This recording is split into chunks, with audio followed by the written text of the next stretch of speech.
ನಿಮ್ ಭೂಮಿ. ನಾವಿದ್ದೀನಿ nature creation YouTube channel ಅಲ್ಲಿ. ಇವತ್ತು ನಮ್ ಜೊತೆ ಇದ್ದಾರೆ ರೂಪಾ ಮೇಡಮ್ ಅವರು. ಹಾಯ್ ಮ್ಯಾಮ್, ನಮಸ್ತೆ. ನಮಸ್ತೆ. ನಿಮ್ ಬಗ್ಗೆ ಕಿರು ಪರಿಚಯ ನಮ್ಮ ಪ್ರೇಕ್ಷಕರಿಗೆ ಕೊಡಿ ಮ್ಯಾಮ್. ನಮಸ್ತೆ, ನನ್ನ ಹೆಸರು ರೂಪಾ ರಾಶ್ವಿ. ನಾನು ಮೂಲತಃ ಬೆಳಗಾವಿದವಳು, ಉತ್ತರ ಕರ್ನಾಟಕ ನಮ್ಮೂರು. ನಾನು ಈಗ ತಾನೇ ಲ್ಯಾಬ್ ಟೆಕ್ನಿಷಿಯನ್ ಕಂಪ್ಲೀಟ್ ಮಾಡಿದ್ದೀನಿ.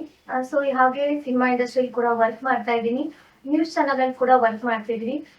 ಸಿನಿಮಾ ಡೈರೆಕ್ಷನ್ ಮಾಡಬೇಕು ಅಂತ ಪ್ಲಾನ್ ಮಾಡ್ತಿದ್ದೀನಿ, ಹಾಡುಗಳು ಬರೀತೀನಿ. ಸೊ ಹೀಗೆ ನಡೀತಾ ಇದೆ ಈಗ. ಇಂಡಸ್ಟ್ರಿ ಜೊತೆ ನಿಮ್ಮ ಬಾಂಧವ್ಯ ಹೇಗಿಲ್ಲ ಮ್ಯಾಮ್? ಬಾಂಧವ್ಯ ಅಂದ್ರೆ ಈಗ ತಾನೇ ನಾನೊಂದು 2 ವರ್ಷ ಆಗಕ್ಕೆ ಬಂತು ಅಷ್ಟೇ ಇಂಡಸ್ಟ್ರಿಗೆ ಬಂದು. ಸೊ ಈ ವರ್ಕ್ ಚಿಕ್ಕದಾಗಿ ಒಂದು ಬರಹ ಇಂಟ್ರೆಸ್ಟ್ ಇರೋದಕ್ಕೆ ನಾನು ಸಿನಿಮಾ ಇಂಡಸ್ಟ್ರಿಗೆ ಬಂದಿದ್ದೀನಿ. ಆರ್ಟಿಸ್ಟ್ ಆಗ್ಬೇಕು ಅಂತ ಆಸೆ ಇದೆ, ಪ್ರಯತ್ನ ಮಾಡ್ತಿದ್ದೀನಿ. ಡೈರೆಕ್ಷನ್ ಕೂಡ ಮಾಡ್ಬೇಕು ಅಂತ ಟ್ರೈ ಮಾಡ್ತಾ ಇದ್ದೀರಾ ಅಂತ ಕೇಳ್ಬೇಕ್ರಿ. ಯಾವ ಮೂವಿಗಳು ಮತ್ತೆ ನೀವು? ನನಗೆ ಚಿಕ್ಕ ವಯಸ್ಸಿಂದ ಆಸೆ ಇದ್ದಿದ್ದು ಉತ್ತರ ಕರ್ನಾಟಕ ಭಾಷೆಯಲ್ಲಿ ಒಂದು ಕನ್ನಡ ಸಿನಿಮಾ ಮಾಡ್ಬೇಕು, ಎಲ್ರಿಗೂ ಇಷ್ಟ ಆಗ್ಬೇಕು ಅಂತ. ಸ್ಟೋರಿಲಿ ಉತ್ತರ ಕರ್ನಾಟಕ ಭಾಷೆ ಮತ್ತೆ ನಮ್ಮ ಕಲ್ಚರ್ ಅದ್ರ ಮುಖಾಂತರ ಒಂದು ಸ್ಟೋರಿ ಮಾಡ್ತಾ ಇದ್ದೀವಿ. ಆಲ್ರೆಡಿ ನಡೀತಾ ಇದೆ. ಇವೆಂಟ್ಸ್ ಎಲ್ಲ ಆರ್ಗನೈಸ್ ಮಾಡ್ತಾ ಇದ್ದೀರಾ ಅಂತ ಕೇಳ್ಬೇಕ್ರಿ. ಅದ್ರ ಬಗ್ಗೆ ಮಾಹಿತಿ ಕೊಡಿ ಮ್ಯಾಮ್. ಸೊ ಈಗ ಅದೇ ನಾನು ನಮ್ಮ ಉತ್ತರ ಕರ್ನಾಟಕ ಹೇಳ್ತಾ ಇದ್ದೀನಿ ಅಂತಲ್ಲ, ನಮ್ಮ ಉತ್ತರ ಕರ್ನಾಟಕ ಕಲ್ಚರ್ ಅನ್ನೋ ಒಂದು ಟ್ರೆಡಿಷನಲ್ ಡ್ರೆಸ್ ಆಗಲಿ, ಸೀರೆ. ಸೊ ಅದ್ರ ಮೇಲೆ ನಾನು ಒಂದು ಫ್ಯಾಷನ್ ಶೋ ಮಾಡ್ಬೇಕು ಅಂತ ಪ್ಲಾನ್ ಮಾಡ್ತಾ ಇದ್ದೀನಿ. ನಡೀತಿದೆ ಕೂಡ. ಈಗ ನೆಕ್ಸ್ಟ್ ಮಂತ್ ಫ್ಯಾಷನ್ ಶೋ ಮಾಡ್ಬೇಕು ಅಂತ ಪ್ಲಾನ್ ಮಾಡಿದ್ದೀನಿ. ಅದು ಯಾವ ತರ ಆರ್ಗನೈಸ್ ಮಾಡ್ತಾ ಇದ್ದೀರಾ? ಕಾಸ್ಟ್ಯೂಮ್ಸ್ ಎಲ್ಲ ಯಾವ ತರ ಇದೆ ಅಂತ? ಇದೆ ನಮ್ದು ಏನು ಹಳ್ಳಿ ಮುಂಚೆ ಯಾವ ರೀತಿ ಟ್ರೆಡಿಷನಲ್ ಆಗಿ ಸೀರೆ ಉಟ್ಕೊಂಡು ಒಂದು ಬ್ಯಾಂಗಲ್ಸ್ ಆಗಲಿ, ಹಣೆ ಮೇಲೆ ಕುಂಕುಮ ಆಗ್ಲಿ, ಈ ರೀತಿ ಟ್ರೆಡಿಷನಲ್ ಆಗಿ ಒಂದು ಪ್ಲಾನ್ ಮಾಡಿದ್ವಿ ಸದ್ಯಕ್ಕೆ. ಮಾಡರ್ನ್ ಯೋಚನೆ ಮಾಡ್ತಿದೀವಿ, ಬಟ್ ಸದ್ಯಕ್ಕೆ ಸೀರೆ ಮೇಲೆ ಒಂದು ಟ್ರೆಡಿಷನಲ್ ಫ್ಯಾಷನ್ ಶೋ ಮಾಡ್ಬೇಕು ಅಂತ ಹೇಳಿ. ಅದಕ್ಕೆಲ್ಲ ಆಡಿಷನ್ ಎಲ್ಲ ಕಂಡಕ್ಟ್ ಮಾಡ್ತಾ ಇದ್ದೀರಾ? ಆಡಿಷನ್ ನಡೀತಾ ಇದೆ. ಆಕ್ಚುಲಿ ಇವತ್ತು ಕೂಡ ಬೆಳಿಗ್ಗೆ ಒಂದು ಆಡಿಷನ್ ಆಯ್ತು. ನಮ್ಮ ಉತ್ತರ ಕರ್ನಾಟಕ ಕಡೆಯಿಂದ ಹುಡುಗಿರು ಕೂಡ ಬಂದು ತುಂಬಾ ಚೆನ್ನಾಗಿ ರೆಸ್ಪಾನ್ಸ್ ಹೋಗಿದ್ದಾರೆ. ಈ ಶೋಗೆ ನಾವು ಅಟೆಂಡ್ ಆಗ್ಬೇಕು ಅಂದ್ರೆ ನಿಮ್ಮನ್ನ ಯಾವ ತರ ಕಾಂಟ್ಯಾಕ್ಟ್ ಮಾಡ್ಬೇಕು? ನಮ್ದು DSK ಸಂಸ್ಥೆ ಅಂತ ಒಂದಿದೆ, ವೆಬ್ಸೈಟ್ ಅಲ್ಲಿದೆ.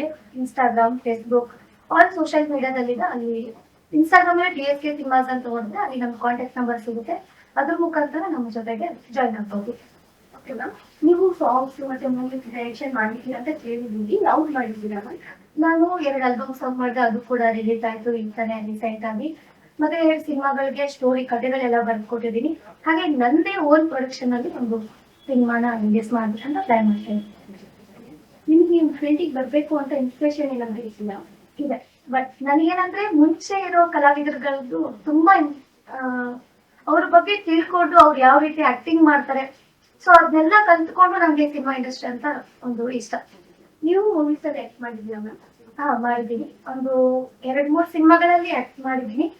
ಬಟ್ ಈಗ ನಾನು ಯಾವ್ದು ಫೋಕಸ್ ಮಾಡ್ತಾ ಇರಲಿಲ್ಲ, ಇವೆಂಟ್ ಅಲ್ಲಿ ಬಿಸಿ ಇರೋದ್ರಿಂದ. ನೆಕ್ಸ್ಟ್ ಅದೇ ಹೇಳಿದೆ ಉತ್ತರ ಕರ್ನಾಟಕ ಭಾಷೆ ಅಂತ, ಅದರಲ್ಲಿ ನಾನೊಂದು ಒಳ್ಳೆ ಪಾತ್ರ ಮಾಡ್ತಾ ಇದ್ದೀನಿ. ಮುಂಚೆ ಯಾವ್ದಾದ್ರು ಪ್ರೋಗ್ರಾಮ್ಗಳು ಮಾಡಿದ್ದೀರಾ ಮ್ಯಾಮ್? ಈಗ ತಾನೇ ಇಂಟರ್ನ್ಯಾಷನಲ್ ಫಿಲ್ಮ್ ಫೆಸ್ಟಿವಲ್ ಅನ್ನೋ ಒಂದು ಕಾರ್ಯಕ್ರಮ ಅದ್ಧೂರಿಯಾಗಿ ಮಾಡಿದೀವಿ. ನಮ್ಮ ಕಲಾವಿದರಿಗೆ ಕಲಾ ಸೇವಾ ರತ್ನ, ಲೈಫ್ ಟೈಮ್ ಅಚೀವ್ಮೆಂಟ್, ಸಮಾಜ ಸೇವಾ ರತ್ನ ಆಗ್ಲಿ, ಆಮೇಲೆ ಬೆಸ್ಟ್ ಆಕ್ಟರ್ ಕೂಡ ಒಂದು ಈ ನಮ್ಮ film festival, international film festival IFFI ಅನ್ನೋ ಒಂದು ಫೆಸ್ಟಿವಲ್ ಇಂದ ನಾವು ಅವ್ರಿಗೆ ಸನ್ಮಾನ ಕಾರ್ಯಕ್ರಮವನ್ನು ಮಾಡ್ಕೊಂಡಿದ್ವಿ.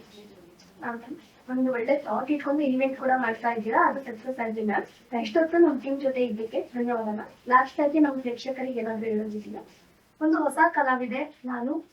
ದಯವಿಟ್ಟು ಎಲ್ಲರೂ ನಮಗೆ ಒಂದು ಹೊಸ ಕಲಾವಿದೆ ಉತ್ತರ ಕರ್ನಾಟಕದಿಂದ ಬಂದಿದ್ದೀನಿ, ಎಲ್ಲರೂ ನಮಗೆ ಸಪೋರ್ಟ್ ಮಾಡಿ ಅಂತ ಕೇಳ್ಕೊಳ್ತೀನಿ.